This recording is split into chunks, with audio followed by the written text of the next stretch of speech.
but we're a different branch of government. We don't tell you how to do that. But we believe the programs need to be funded. This seems to me to be probably the simplest way to spread the cost around so that they are funded. So, and I don't know, I was a little confused why we were here today. We'd given two very lengthy presentations about this topic to the commission. And so if there's specific questions you'd have for me, I'd be happy to answer those.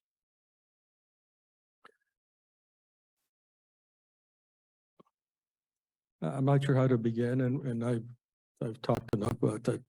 Probably everybody understands where they may not know where I come from, but they know what I really believe in the matter. Let me answer your question. This program, like drug court, is not an mandated thing. True or not true? True. Okay, and so. Tell me again, what is your personal specific interest in drug court? What's the motivation behind it? Motivation behind drug court for me personally is I've seen the benefits of what it does for people that go through it. I've seen the benefits in the community of people who are not continuing to commit crimes because they're clean now and they actually are living productive lives.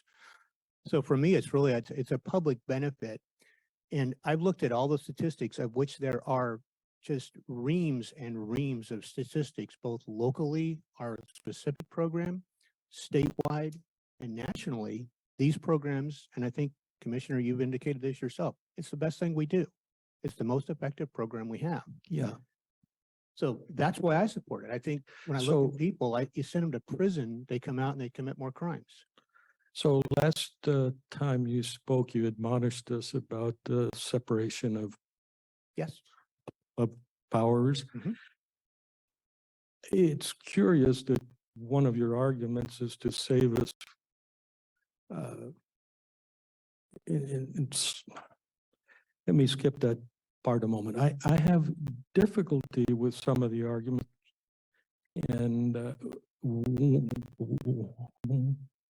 one of them is the one that I put in the letter that you saw, or the note, which is the 14th Amendment and equal protection under the law. This looks like I could commit a crime and you could commit the same crime, and what happens to us, everything else being equal, would you go to the left, I go to the right, depending on what the PA says or whether Adam has something to say in it or not. At some point, the law is an instrument of making things unequal, unfair, and I really am loath to get involved in that.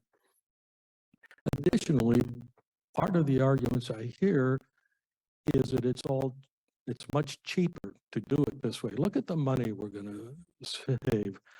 I would maintain that, back to the argument of separation of powers, that's going to be something for us to decide. For you, it's just what is legal and what is not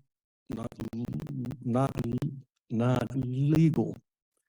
So it's strange that there'd be such a dichotomy going on now, and I'm like scratching my head trying to figure out what's the underpinning. The blackmail issue is really bothersome. But then on top of that, excuse me, the what issue? The blackmail issue. If you don't take care of me, if you don't put me through the special program, I'm just going to go out there and commit more crime. I don't think I've ever made that argument, Commissioner. I'm sorry? I don't believe I've ever made that argument to this commission. No, it's not explicit. It's implicit. It's implicit in the argument that says, if we don't have drug court, it's going to be more expensive on society because these people will continue to commit crimes. And I look at that and I'm thinking, in addition to that sort of narrow focus, there is an issue about is there a negative unintended consequence? This morning earlier, we had a citizen speak about the unintended consequences of not prosecuting for small violations. And I look at this, and as soon as anything we do seems unfair to the public, we are causing trouble. I can say we